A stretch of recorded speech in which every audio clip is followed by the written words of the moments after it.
दोस्तों, आज के इस वीडियो में हम लोग देखेंगे जो 25 फरवरी को टेस्ट हुआ था फिजिक्स और केमिस्ट्री का, उसमें के जितने भी केमिस्ट्री के ऑब्जेक्टिव क्वेश्चन आए हुए थे उन सभी क्वेश्चन का आज के इस वीडियो में सॉल्यूशन देखने वाले हैं। तो चलिए इस वीडियो को शुरू करते हैं। अगर कहीं पर भी आपको दिक्कत होगा या आपका पेपर अपना बताइएगा कि आपका पेपर फिजिक्स का अच्छा गया है कि केमिस्ट्री का पेपर अच्छा गया है, कमेंट करके नीचे जरूर बताइएगा। तो चलते हैं इस वीडियो को शुरू करते हैं। हम ऐसे ही और भी ढेर सारे टेस्ट ऑफलाइन बैच में कराते रहते हैं। तो अगर आप हम लोगों से ऑफलाइन में टेस्ट क्लास करना चाहते हैं, सामने 1 to 1 रह के पढ़ना चाहते हैं और सवाल पूछना चाहते हैं, अपनी नीट बोर्ड और आईआईटी की तैयारी अच्छे ढंग से करना चाहते हैं, तो आप हमसे ऑफलाइन कोचिंग भी ले सकते हैं। हमारे यहाँ फिजिक्स के बैच का टाइमिंग 7 से 8 एवं 9 से 10 है तथा केमिस्ट्री के बैच की टाइमिंग 8 से 9 तथा 10 से 11 है। आपको जो भी टाइम होगा आप आके बैच पढ़कर 2-4 दिन डेमो देकर पहले देख लीजिए कि कैसा पढ़ा रहे हैं। अगर आपको कोई जानकारी, एड्रेस वगैरह किसी भी रिलेटेड जानकारी चाहिए तो आप इस नंबर पर भी संपर्क कर सकते हैं।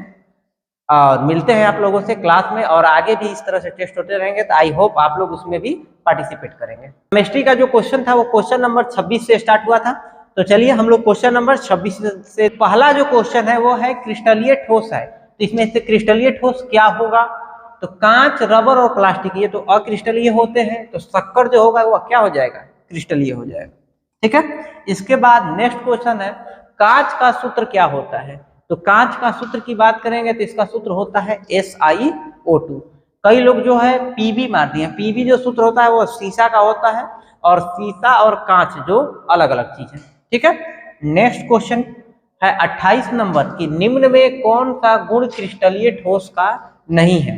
तो क्रिस्टलीय ठोस का गुण कौन सा नहीं है? तो क्रिस्टलीय विषमदैशिक होता है। विषम या असम एक ही बात हुआ। तो क्रिस्टलीय समदैशिक नहीं होंगे, तो आंसर कौन सा सही है? बी। ठीक है।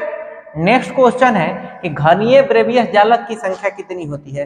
तो जो ब्रेवियस जालक की संख्या होती है वह 14 होती है, लेकिन अगर उसमें घन शब्द का प्रयोग करेगा तो आंसर क्या हो जाएगा? 3। घनीय ब्रेवियस जालक 3 होते हैं। ठीक है। अब नेक्स्ट क्वेश्चन चलते हैं। नेक्स्ट क्वेश्चन है बीसीसी यूनिट सेल में परमाणु की संख्या कितनी होती है? तो कुल परमाणु बीसीसी में पूछा गया है, तो ध्यान रखेंगे अगर सिंपल क्यूब पूछेगा तो परमाणुओं की संख्या 1 होगी।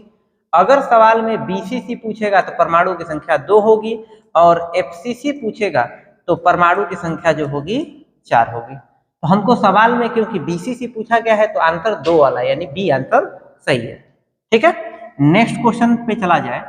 दिया गया है कि NaCl में Cl का कोऑर्डिनेशन नंबर कितना होगा? तो NaCl में चाहे Na हो चाहे Cl हो, दोनों का कोऑर्डिनेशन नंबर कितना होता है? 6 होता है। ठीक है। अब आगे बोला गया है कि बीसीसी में कितना प्रतिशत स्थान मुक्त होता है? तो खाली स्थान बीसीसी मुक्त का मतलब खाली, तो 68% स्थान भरा होता है, संकुलन क्षमता 68%, और खाली स्थान होता है 32%, यानी आंसर कौन सा सही है? बी। ठीक है। अब है क्वेश्चन नंबर 33 कि किस प्रकार के दोष के कारण घनत्व में कमी आती है? तो घनत्व में कमी किसके कारण होती है? शॉर्टकी दोष के कारण होती है। इसमें HCP क्रिस्टलीकृत हो तो उसका उप संयोजन संख्या है। HCP के लिए कोऑर्डिनेशन नंबर पूछा गया है, और HCP के लिए कोऑर्डिनेशन नंबर कितना होता है? 12 होता है। ठीक है। अब अगर 35 नंबर क्वेश्चन की बात करें, एक घनीय ठोस है, ठीक है, जिसमें A तथा B दो यौगिक से मिलकर बना है।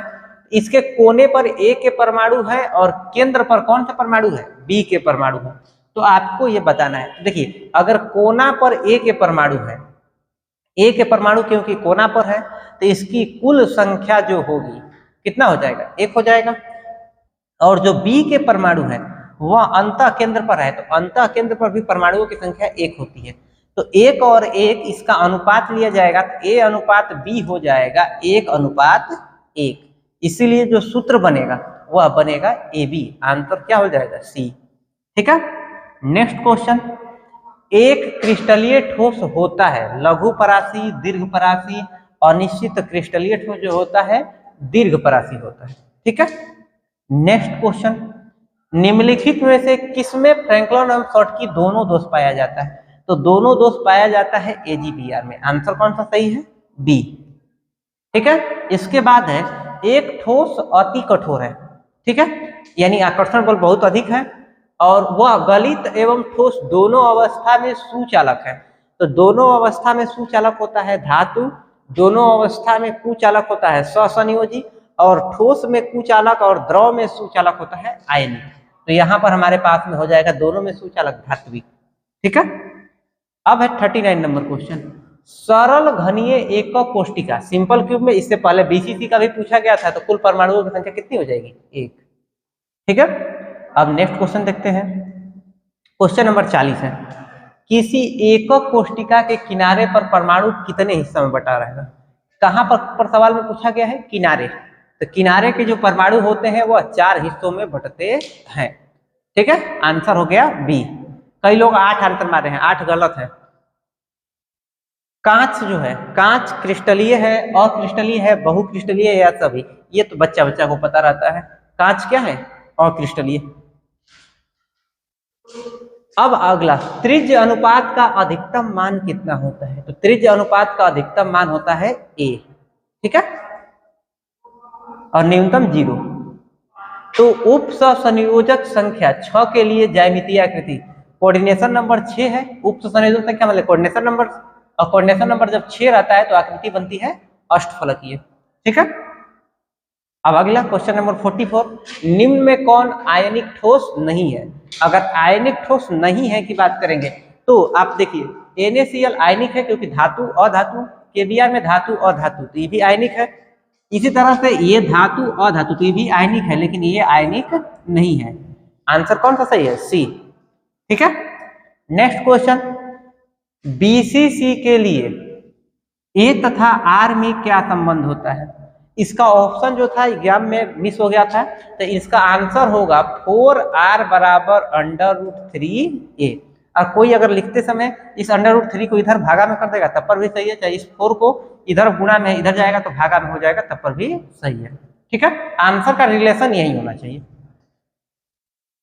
क्वेश्चन नंबर 46, वर्ग निबिड़ शंकु, वर्ग यानी स्क्वायर है, SCP अगर है तो इसका कोऑर्डिनेशन नंबर, उप संयोजन संख्या कितना होगा? और इसका आंसर सही है कितना? 4। ठीक है, अब अगला, परमाणु का आकार कैसा होता है? तो परमाणु किसके आकार के होता है? गोले के आकार का होता है। ठीक है, नेक्स्ट क्वेश्चन, अगर चतुष्फलकीय आकृति है तो त्रिज्य अनुपात का मान कितना के बराबर होता है? तो यह आपके क्लास में करवाया गया है कि त्रिज्य अनुपात का मान चतुष्फलकीय के लिए 0.225 से लेकर 0.414 तक होता है। ठीक है, नेक्स्ट क्वेश्चन, धन आयन अंतरकाशीय स्थान में चला गया तो कौन सा दोष बनेगा? तो धन आयन अगर अंतरकाशी में चला जाएगा तो कौन सा दोष? फ्रैंकल दोष। ये आंसर सही है। अब क्वेश्चन नंबर 50, अल्फा किन दो भुजाओं के बीच का कोण है? तो अल्फा जो है किन दो भुजाओं, अल्फा A से चालू हुआ तो बचा कौन सा? B and C। तो आंसर हो गया कौन सा? B। ठीक है, ये वो 50 क्वेश्चन है जो आपको परीक्षा में पूछे गए थे। इन सभी का सोल्यूशन हम आपको बता दिए। अगर आप अपना मिलाइए और देखिए कि 25 में आपका कितना सही हो रहा है। साथ में कमेंट करके बताइए कि आपका पेपर फिजिक्स का अच्छा गया है कि केमिस्ट्री का। कमेंट करके जरूर बताइएगा। मिलते हैं आप लोगों से नेक्स्ट वीडियो में। Thank you.